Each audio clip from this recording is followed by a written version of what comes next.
नमस्कार, आपण पाहताय जनप्रवास लाईव्ह आणि मी जयश्री शेलार। पाहुयात जिल्ह्यातील बातम्यांचा सुपरफास्ट आढावा। भारतीय जनता पक्ष व महायुतीचे उमेदवार संजय काका पाटील यांच्या प्रचार कार्यालयाचं आज भाजप सरकार व संजय काकांच्या कामाची माहिती देणाऱ्या एलईडी चित्ररथाचं उद्घाटन केळकर महाराजांच्या हस्ते करण्यात आलं। सिव्हिल हॉस्पिटल चौकातील महाराष्ट्र बँकेजवळ संजय काकांचे प्रचार कार्यालय सुरू करण्यात आलं। या कार्यालयातून प्रचाराची सर्व सूत्र हलवण्यात येत आहेत। कार्यालय प्रमुख म्हणून नगरसेविका भारती दिगडे यांची नेमणूक करण्यात आली आहे। कार्यालय उद्घाटनानंतर पत्रकारांशी बोलताना आमदार सुधीरदादा गाडगे म्हणाले, सांगली लोकसभा मतदारसंघात एकूण 30 चित्ररथ आणण्यात आलेले आहेत। पक्षाच्या कामाचा यातून परिचय होण्यास मदत होणार आहे।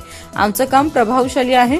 वायफाय बडबड न करता कामातून बोलत असतो। विधानसभेचं काय होणार अशी चर्चा सुरू झाली असून आम्ही त्याकडे लक्ष देत नाही। आम्ही मतदारसंघात कामं केली आहेत, त्यामुळे नागरिकांचा आमच्यावर विश्वास आहे। त्यामुळे आम्ही पंचायत समिती, जिल्हा परिषद आणि महापालिकेत सत्ता मिळवली आहे। 5 वर्षात आम्ही राज्य व केंद्राच्या माध्यमातून मोठी कामं केली असल्याचा विश्वास आमदार सुधीर गाडगे यांनी व्यक्त केला। यावेळी शेखर इनामदार, माजी आमदार नितीन शिंदे, विवेक कांबळे, श्रीकांत शिंदे, भारती दिगडे, नीता केळकर, छाया हाके, स्मिता पवार, सुनीता मोरे यांच्यासह अन्य पदाधिकारी व कार्यकर्ते उपस्थित होते।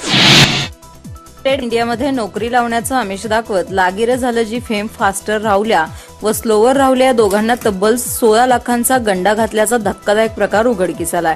या प्रकरणी अमरावती येथील संतोष जामणिक व विलास जाधव या दोघांविरोधात फसवणुकीचा गुन्हा इस्लामपूर पोलिसात नोंद करण्यात आला। इस्लामपूर येथील राहुल जगताप व पेठ येथील राहुल मगदूम यांची कोल्हापूर येथे कृष्णदेव पाटील यांच्याशी नोकरी संबंधी चर्चा झाली होती।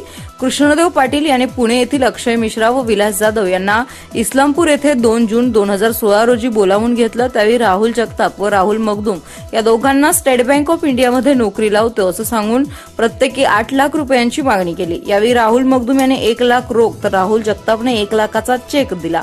यानंतर राहुल जगताप व राहुल मगदूम यांनी अक्षय मिश्रा व विलास जाधव यांच्याशी फोनवर चर्चा करून वारंवार चेक व रोख रक्कम त्यांच्या नातेवाईकांच्या खात्यावर प्रत्येकी 8 लाख रुपये अशी 16 लाखांची रक्कम जमा केली। वारंवार नोकरीसाठी तगादा लावल्यानंतर राहुल मगदूम व राहुल जगताप यांना 7 जानेवारी 2017 रोजी पुणे येथे बोलावण्यात आलं। स्टेट बँक ऑफ इंडियाच्या लेटरवर त्यांच्या सह्या घेतल्या। हे लेटर बँकेच्या अधिकाऱ्यांना देऊन तुम्हाला नेमणुकीच्या ठिकाणी बँकेकडून कळवले जाईल अशी माहिती अक्षय मिश्रा व विलास जाधव यांना दिली।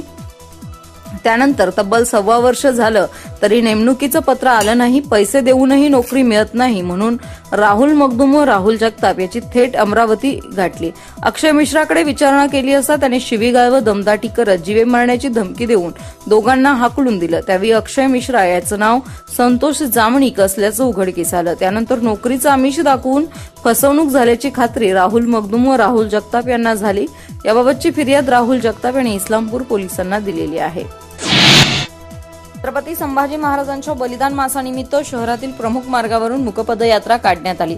वडूबुद्रुक येथून शिवप्रतिष्ठानच्या कार्यकर्त्यांनी ज्योत आणली होती, ती मारुती मंदिरात ठेवण्यात आली होती। आज सकाळी मुकपदयात्रेस प्रारंभ झाला। आनंदराव चव्हाण यांच्या हस्ते ज्वालेचं पूजन करण्यात आलं। राजू शहापुरे यांनी ध्येयमंत्र म्हटला। मिलिंद तानवडे यांनी नक्षे परसे नाम मिठा दो हे गीत म्हटलं। संभाजी सूर्य हृदय हा श्लोक सामुदायिकरित्या म्हणण्यात आला।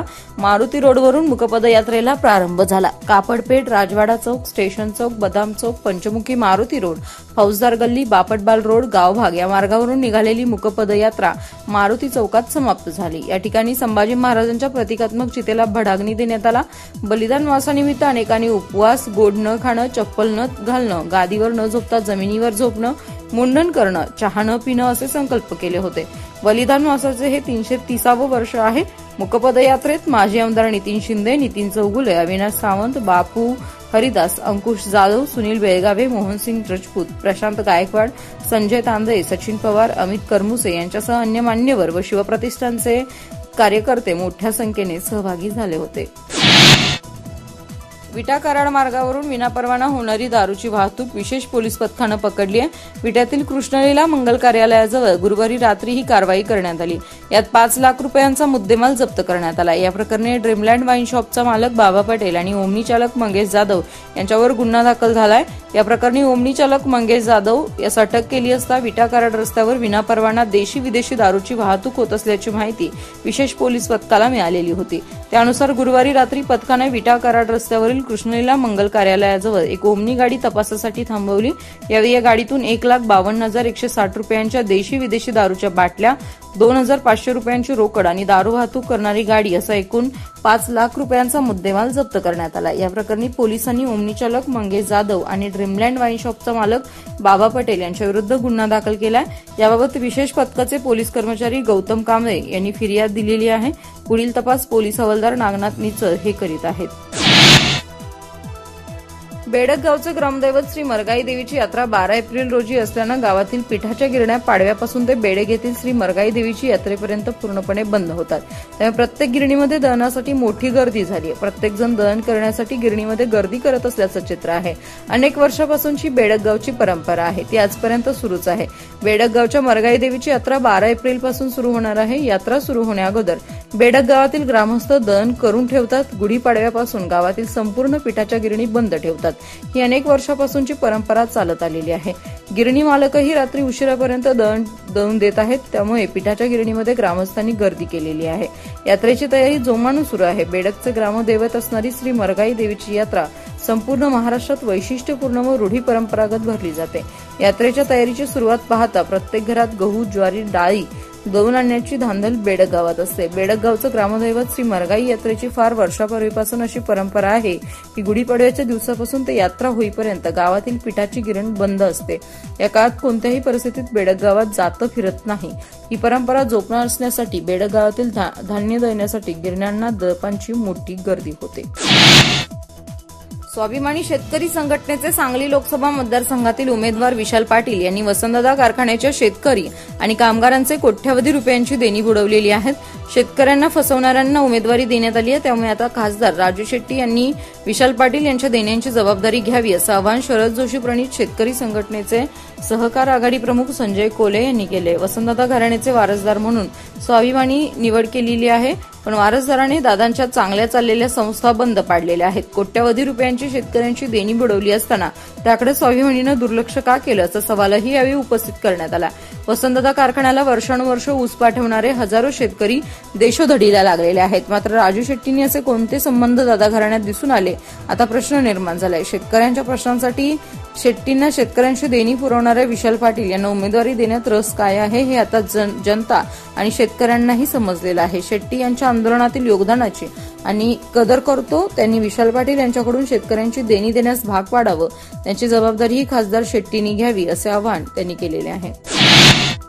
परिसरात कुठेही साप किंवा नाग निघाला की नाव निघतं सर्पमित्र राजू तोडकर यांचं।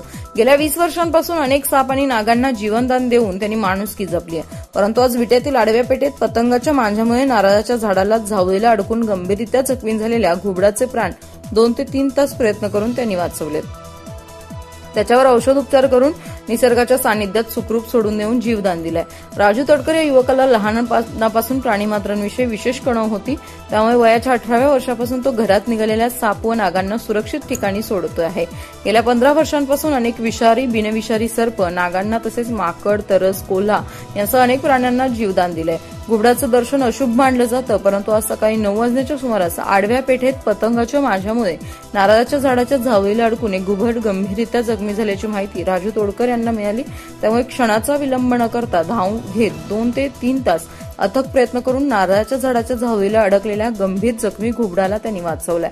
त्यानंतर त्याच्यावर औषधोपचार करून निसर्गाच्या सानिध्यात सुखरूप सोडून देऊन जीवनदान दिले। घुबडाचं दर्शन अशुभ मानलं जातं, तितकंच त्याच्याबद्दल गैरसमज आहेत। प्राणीमित्र राजू तोडकरनं प्राण्यांविषयी असणारे मित्रतत्वाचं नाते जपत त्याला जीवनदान देऊन अनोख्या माणुसकीचं दर्शन घडवलंय।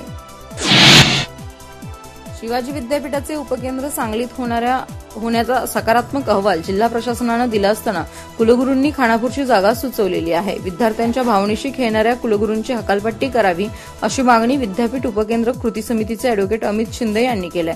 या संदर्भात राज्यपालांकडे तक्रार करणार असून वेळप्रसंगी न्यायालयात जाणार असल्याचा इशारा शिंदे यांनी दिला।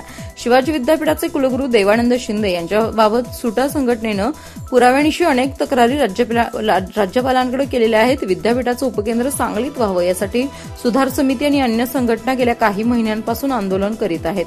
जिल्हाधिकारी यांनीही तसा विद्यापीठाला प्रस्ताव पाठवलेला असताना कुलगुरूंनी खानापूरचा प्रस्ताव रेटलेला आहे। विद्यापीठातील निर्माण झालेल्या सर्व शैक्षणिक प्रश्नांना कुलगुरूच जबाबदार आहेत।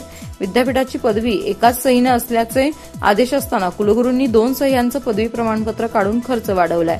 कुलगुरूंनी शिक्षण सल्लागार म्हणून एका व्यक्तीची नियुक्ती केली आहे। हे सल्लागार नेमका कशाचा सल्ला देतात, यांना कुलगुरू म्हणून राहण्याचा अधिकार नाही। शिवाजी विद्यापीठात संशोधनाऐवजी कार्यालय नूतनीकरण लाखो रुपये खर्च केले जात आहेत। शिवाय विद्यापीठातील सर्व गैरकारभाराला कुलगुरूच जबाबदार आहेत, त्यांची हकालपट्टी करावी, अन्यथा आंदोलन केलं जाईल असा इशारा सांगली जिल्हा शहर सुधार समितीच्या वतीनं देण्यात आलेला आहे। सांगली लोकसभा निवडणुकीसाठी दाखल झालेल्या अर्जांची छाननी आज झाली। प्राप्त अर्जांपैकी आमदार सुधीर गाडगे यांचा एकमेव अर्ज अवैध ठरलाय। 20 उमेदवारांचे 26 अर्ज वैध ठरले आहेत। उमेदवारी अर्ज माघारीचा सोमवारी अंतिम दिवस आहे, त्यानंतरच निवडणुकीचं चित्र स्पष्ट होणार आहे। त्यामुळे निवडणुकीच्या रिंगणातून कोण कोण माघार घेणार याकडे लक्ष लागलंय। जिल्हा निवडणूक निर्णय अधिकारी तथा जिल्हाधिकारी डॉ. अभिजित चौधरी यांच्या उपस्थितीत छाननी झाली। या छाननीमध्ये भाजपकडून डमी असलेला आमदार सुधीर गाडगे यांचा एकमेव अर्ज अवैध ठरलाय, तर 20 उमेदवारांचे 26 अर्ज वैध ठरलेत। अर्ज अवैध ठरू नये यासाठी उमेदवारांनी वकिलांची यंत्रणा तयार ठेवली होती, मात्र अर्जावर विरोधी उमेदवारांकडून हरकत घेण्यात आली नसल्यानं अर्ज वैध ठरलेत। प्रमुख उमेदवारांसह दाखल बहुतांशी अर्ज वैध ठरल्याने आता माघारीकडे लक्ष लागलंय। सोमवारी माघारीचा अंतिम दिवस असून त्यानंतर निवडणुकीचं चित्र स्पष्ट होणार आहे। अर्ज वैध ठरलेल्यांमध्ये भाजप शिवसेना युतीचे संजय काका पाटील, काँग्रेस राष्ट्रवादी आघाडीकडून विशाल पाटील, बहुजन वंचित आघाडीकडून गोपीचंद पडळकर यांच्यासह अधिक बंडणे, अपक्ष अशोक माने, अभिजित बिचकुले, नानासो बंडकर, शंकर माने, भक्तराज ठिंगळे, ऋषिकेश साळुंके, महाराष्ट्र क्रांती सेना राजेंद्र कवटेकर, बहुजन मुक्ती सचिन वाघमारे, अपक्ष अंकुश घुले, अपक्ष राजेंद्र प्रसाद जगदाळे, स्वाभिमानी अजितराव पाटील, बहुजन मुक्ती पार्टी, दत्तात्रय पाटील, बहुजन वंचित पार्टी, नारायण मुळीक अपक्ष, आनंद नलगे, बळीराजा पार्टी, अल्लाउद्दीन काझी यांचे अर्ज वैध ठरलेले आहेत।